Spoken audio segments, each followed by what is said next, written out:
Here they go.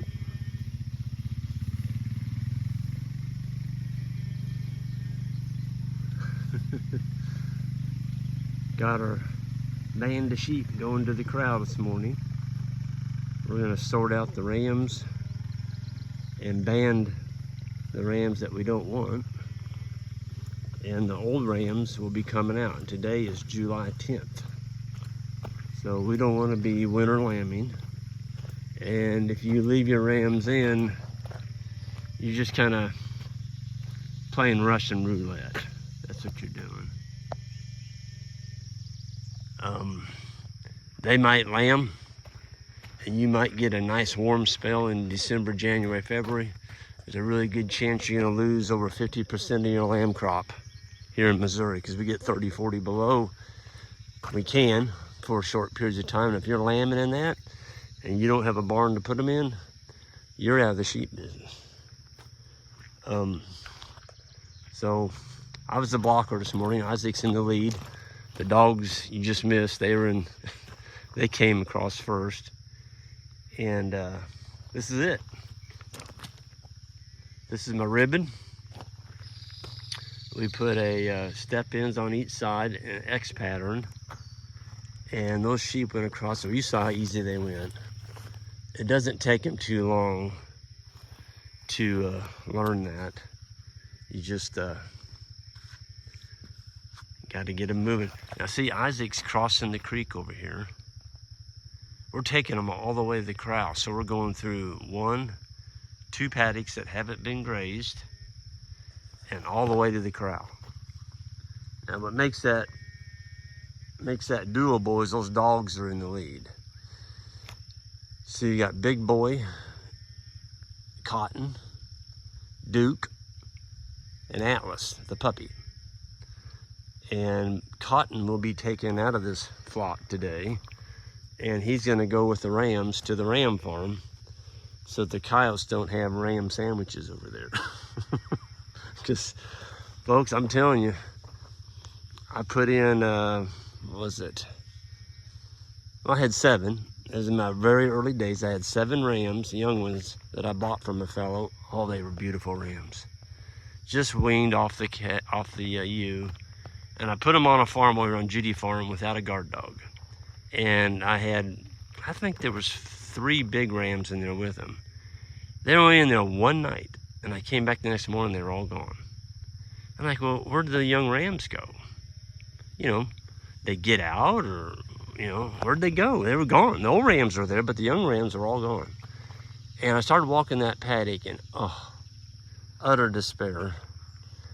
I found the first one. All that was left was the feet, and it looked like you took a very sharp skinning knife and you skinned that ram lamb.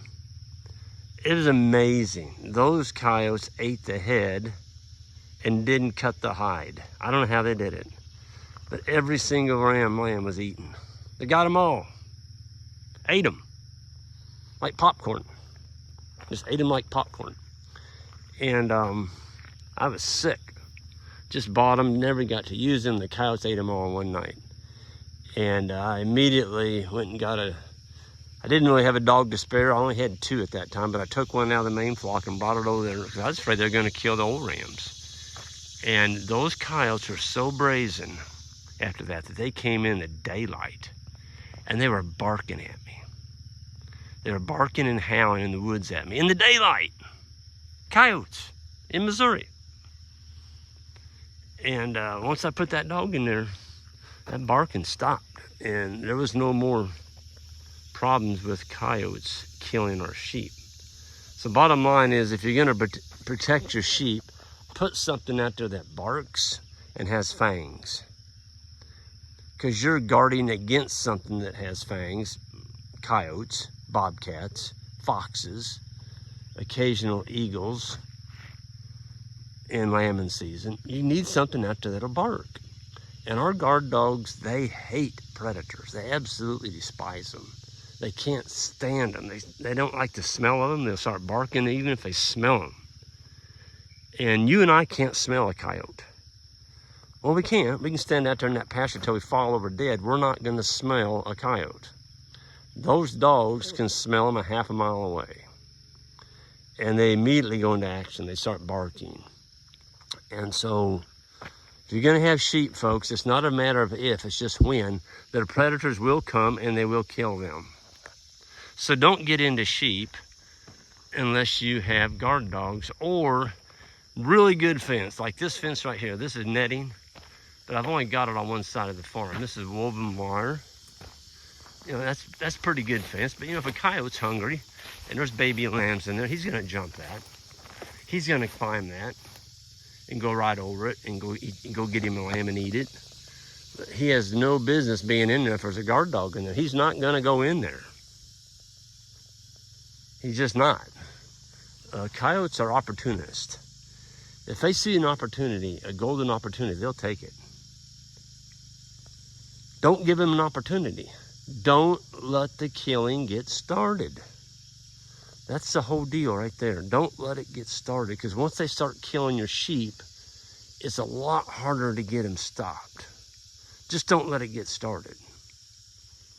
Put a dog in there. And if you live in an area where you can't have a dog, then you got to have really, really good net wire fence. And I'd even put a hot wire. So if a coyote did try and crawl underneath it, you had a hot wire, you know, six inches off the ground, he's going to get shocked. And that's going to help you some. But another thing that helps a lot on predation is don't give them a big area. Now, we're fortunate. We just gave them sheep. Gosh, they were on probably 1.5 acres, 2 acres last night of stuff like that. Folks, there's coyotes all over in there. But the guard dogs made a bee run around that paddock, peeing on the corners and barking, letting the coyotes know that we're here, stay out, or we're gonna kick your butt if you come in here. Literally.